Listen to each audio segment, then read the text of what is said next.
Senhor telespectador, senhora telespectadora, vamos agora abordar questões locais. O Anderson Nogueira, se você chegar à cadeira de prefeito de Friburgo, sentou-se lá, só senta nessa cadeira quem tiver competência, só vai governar quem tiver competência. Eu costumo dizer que competência é saber lidar com situações complexas.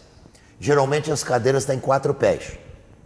É o pé da linguagem, é o pé da habilidade, é o pé do conhecimento e é o pé da atitude. A atitude seria a parte afetiva da competência, porque nós não lidamos com prego, não lidamos com martelo, nós lidamos com gente. Esse prefeito, se chegar lá, vai ser primeiro especialista em gente, depois especialista em administração pública e depois especialista em prefeito de Friburgo? Gostei. Olha, eu quero dizer que eu vou lembrar disso e se um dia sentar lá eu vou lembrar dos 4 pés dessa cadeira que, na verdade, não servirão para me sustentar, mas para que eu possa fazer jus a esses 4 fatores que eu considero todos essenciais. Mas, obviamente, eu só acho que nem sempre chega àquela cadeira quem tem mais competência, infelizmente. Né? E competência deve sim ser avaliada. Né? A gente tem o grande equívoco de, na política, achar que competência não tem que ser avaliada, que atitude não tem que ser comparada. A gente tem que sim fazer uma análise de que honestidade não é qualidade, é obrigação. Esse é o primeiro ponto fundamental. A gente vive um momento em que as pessoas dizem, basta ser honesto. Uma ova. Honestidade não é nenhum tipo de qualidade. Né? Isso vem não só de berço, mas vem de vivências que vão te demonstrando que isso te eleva. Eu, quando era garoto de estacionamento, no Garoto Céu, com 9 anos de idade, hoje em dia não poderia ter esse tipo de situação, mas com 11 anos de idade, um dono de uma loja de calçados me observava e dizia, olha, eu reparo que todos os meninos pegam o dinheiro e não tiram o papelzinho. E eu reparo que você tira todos os papelzinhos e pega o dinheiro e dá lá o papelzinho para o carro. E eu observando isso, eu acho que você não pode mais ficar ali. Vem trabalhar na minha loja de calçados. E eu fui trabalhar na loja de calçados. Ali, Hamilton, eu aprendi, além daquilo que meu pai e minha mãe sempre me passaram, o valor da honestidade. A honestidade, ela é premiada, mas nunca considerei isso como sendo uma qualidade. E nessa trajetória de vivências, eu digo para você que desde muito pequeno eu tenho me preparado para isso. Seja através da observação, por estar em várias ruas da cidade cuidando do estacionamento, seja quando fiz o curso de formação de professores, onde passei por muitas escolas dessa cidade, eu fiz meu estágio de alfabetização em Amparo. Né? Também Amparo fiz no meu estádio rural. Fiz também um estágio especial lá na Granja Spinelli, na escola que tem lá no alto da Granja Spinelli. Fiz estágio no loteamento Floresta. Né? Então, todas essas vivências vão nos demonstrando aquilo que nos afeta e dessa coisa que nos afeta vem exatamente o afeto, que pode ser positivo ou negativo. E aí, nesse caso, a indignação se transformando em ação. Nova Friburgo não pode mais, na minha opinião, acreditar e aceitar o mais ou menos. Ou nós temos excelência, porque a nossa cidade merece excelência de fato, ou a gente vai continuar na mesma situação que está e nada vai se modificar. O diagnóstico, para mim, é muito claro. Uma insatisfação total e uma cidade que, além de estar perdendo identidade, é uma cidade que vem perdendo muito em termos econômicos, em termos culturais, e a gente precisa fazer esse jogo virar. Como faz esse jogo virar? É por isso que a gente tem que construir um projeto de cidade. E neste projeto, eu diria a você, uma coisa conceitual que precisaria mudar é a visão administrativa. Sim. A visão é do século XVI. Quem faz uma coisa, não faz a outra. Lembra os velhos comícios de Paulo Azevedo, em que ele, diante de 20 mil pessoas, dizia uma coisa é uma coisa, e a multidão respondia outra coisa é outra coisa. Como que isso se concretiza? Já falei isso nesse programa. Vem uma pessoa e abre um buraco na rua para consertar alguma coisa relativa ao esgoto.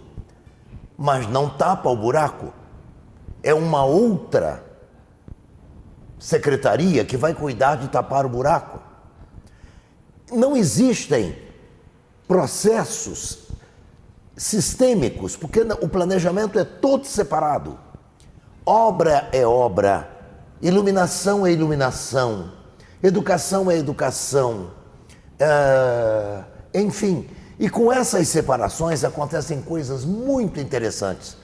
Pinta-se o guarda-corpo de um lado de uma ponte, mas não se pinta o guarda-corpo do outro lado da ponte.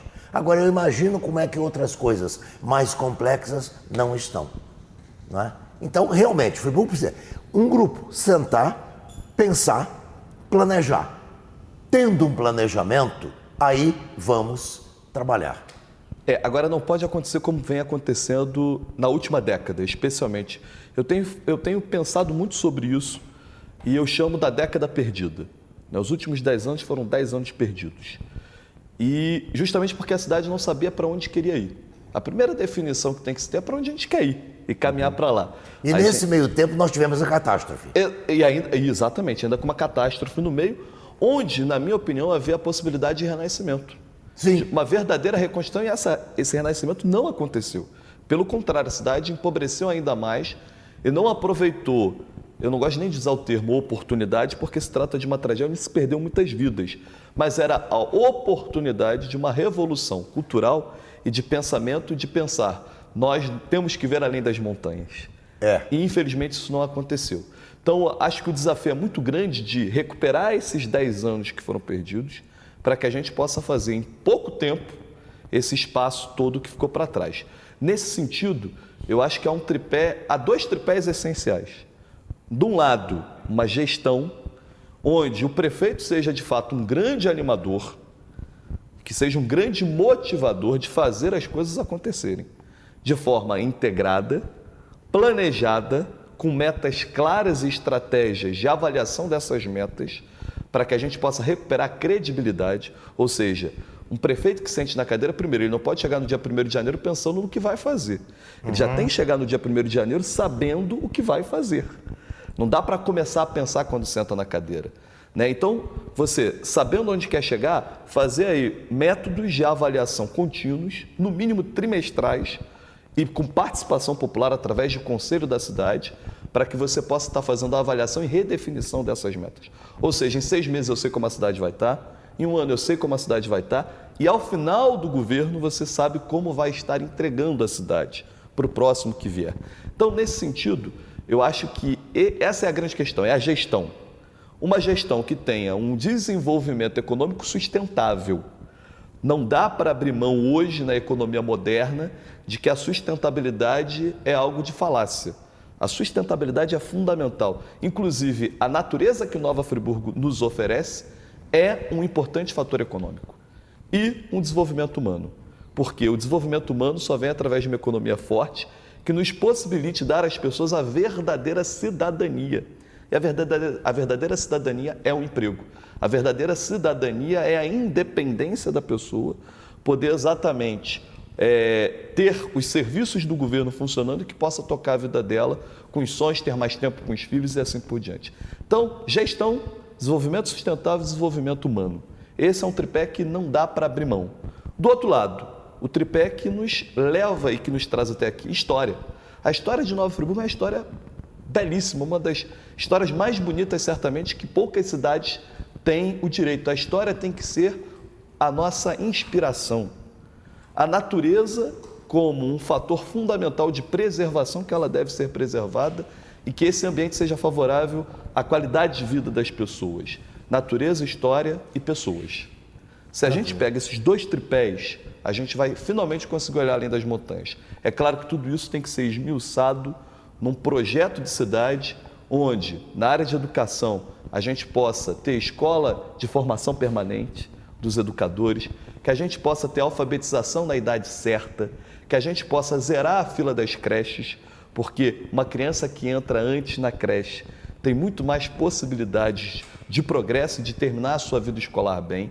Uma escola que possa preparar também para projeto de vida, que não seja apenas uma escola de português e matemática. O prefeito de Brumado, na Bahia, é um senhor engenheiro. Engenheiro senhor, cabelinho branco. Antes de assumir a prefeitura, ele foi fazer um curso de psicopedagogia para entender a educação. Há 3 meses atrás, a cidade comemorou um aniversário e ele zerou a fila da creche. Foi uma comemoração especial. Zerou a fila da creche. Não é? Isso é outra coisa que Friburgo, na área educacional, está muito atrasado. Nós não temos nenhuma escola pública de tempo integral. Mas aí você entra num detalhe que eu acho fundamental, professor. Eu vejo muito, isso acontece no Estado especialmente. A escola em tempo integral, mas que a criança passa o dia inteiro, às vezes, na escola e sem atividade. Sim. Isso não é tempo integral. Isso não é tempo integral. Isso não é tempo integral. Existe escola de tempo integral que é diferente de uma escola de educação integral. Exatamente, aí que está a grande diferença. Exato. A gente não pode ter e adotar em Nova Friburgo para poder ser estatística apenas de que temos tantas escolas com horário integral. Horário integral. Agora, com a educação integral, eu acredito que a educação integral ela deve contemplar exatamente as matérias fundamentais estipuladas pelo MEC, que a gente possa melhorar nossos índices no IDEB, mas isso não basta. A gente precisa preparar para a vida. Como que se prepara para a vida? Através de laboratório de artes, laboratório de esportes, e que muitas das vezes deve ocorrer, inclusive, fora do prédio escolar. Aproveitando, por exemplo, os nossos clubes, eu vejo clubes inativos, e a gente vê uma cidade em que a maioria das pessoas, por exemplo, não sabe nadar. Sim. Você poderia estar fazendo exatamente uma troca com esses clubes, que muitas das vezes têm dívidas com a municipalidade, para que as nossas crianças possam estar aproveitando esses espaços que ficam ociosos durante a semana, especialmente no período matutino ou até vespertino, porque os clubes ficam vazios. Entre 97 e 2000 eu fui secretário de Educação, nós tínhamos 2 projetos na secretaria que eram muito interessantes, que era o Bombeiro Mirim, não é? O Bombeiro Mirim, para meninos e meninas, com uma vantagem, ele não saía da calçada e ele fazia a sua merenda no Odete Pena Muniz. Não saía da calçada. 2 bombeiros cuidavam de todo o projeto. E tínhamos o Guarda Civil, o Defesa Civil Mirim. Quer dizer, essa criançada se ocupava no horário extra. Há uma experiência excelente. Se você for eleito prefeito, se eu vou dizer para todos os que se apresentarem como candidatos, reúna 2, 3 pessoas e mande a Rio Novo do Sul, em Santa Catarina, fica no centro de Santa Catarina. É o sistema de educação integral mais interessante que eu já vi e o mais barato deles. Existem as escolas de bairro e existem os grandes centros.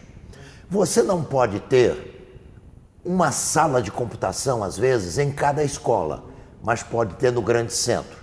Você não pode ter uma piscina em todas as escolas, mas pode ter no grande centro. Então, teatro, área esportiva, recuperação paralela, atividades culturais, línguas estrangeiras, tudo isso vai para o centro. O que você não pode fazer numa escola de periferia, sobretudo lá em Rio do Sul. Como arranjar uma professora de italiano para dar aula para 4 alunos aqui, para 5 lá? Mas se no centro você reúne, nesse centro de integração, você reúne 25, você tem uma professora dando aula de italiano para 25 alunos. E fora que isso dá espírito de pertencimento a algo maior. Sim. Você não fica em ilhotas, você começa a trocar experiência. Isso é projeto de vida. Né? Eu vi agora há poucos dias em Conselheiro, fiquei observando, né? A quadra da escola Alunos do Samba e na frente a prefeitura fez um ponto de cultura. E aí eu fiquei pensando, esse ponto de cultura ali provavelmente é alugado. A prefeitura dá subvenção ao alunão e poderia até fortalecer a questão da escola de samba. Por que não usar aquele espaço magnífico do alunão ao invés de alugar um outro espaço? A otimização de espaço. A prefeitura não tem que ser patrimonialista.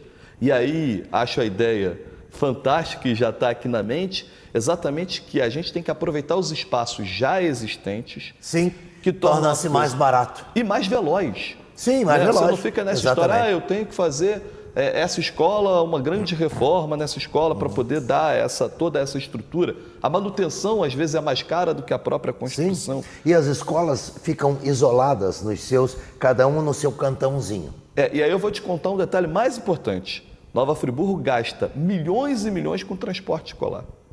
E certamente isso não está funcionando no modelo que deveria ser ideal. Exato. Então, que o transporte escolar, ao preço que se paga em Friburgo, que é grande parte do que se gasta com educação no município hoje, você ou economiza ou esse serviço vai ter que ser a contento. E para ser a contento é fazer essa integração entre todas as escolas, de modo que a criança que mora e que estuda lá numa escola de Rio Grandina possa, por exemplo, fazer natação no Nova Friburgo Futebol Clube, ali de Conselheiro. Que a criança que mora lá na Grande Spinelli possa fazer natação no Esporte Clube Filó e outras atividades, não só esportivas, mas também como educacionais. Fazer uma cidade que sonhe, e esse sonho deve começar pela criança, como aquele garoto de estacionamento lá, com 9 anos de idade. E agora eu vou ter que cortar o seu sonho um pouquinho. Tá ótimo, para fechar esse terceiro bloco, mas voltaremos a sonhar no quarto bloco com o Anderson Nogueira.